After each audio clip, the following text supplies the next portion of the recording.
High বন্ধুরা, আর একবার নতুন ভিডিও নিয়ে চলে আসলাম। 4 ফেজ ইনভার্টার এসি প্রবলেম ছিল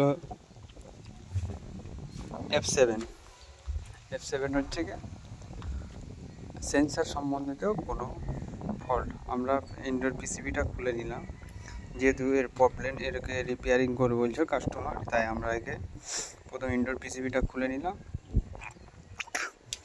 তারপরে আউটডোরে গেলাম। আউটডোরের কন্ডিশন ভালো আছে, কিন্তু পিসিবির সম্বন্ধে প্রবলেম তো, তাই আউটডোরও আমাদের খুলতে হলো।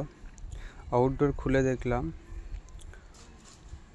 আউটডোর মোটামুটি ভালো আছে, কিন্তু প্রবলেম হচ্ছে কি F7 সেন্সার প্রবলেম। তা দুটো সেন্সার তিনটে সেন্সার ছিল, তিনটে সেন্সার সব আমরা খুলে নিয়েছি পিসিবি আউটডোর থেকে। আউটডোর পিসিবিটা আমরা রিপেয়ার করব বলে খোলা নেওয়া হচ্ছে।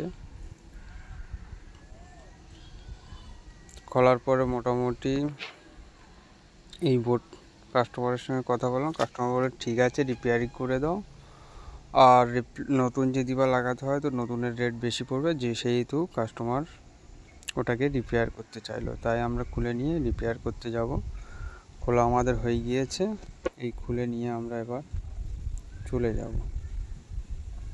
4 ফেজ এর নতুন মডেল কোম্পানি এখন আমাদের ইন্ডিয়াতে অত অ্যাভেলেবেল নেই, খুব কমই আছে 4 ফেজ ইনভার্টার এসি। তো এই নতুন পিসিবি নিয়ে যাই, এই ফার্স্ট টাইম আমার হাতে পড়লো।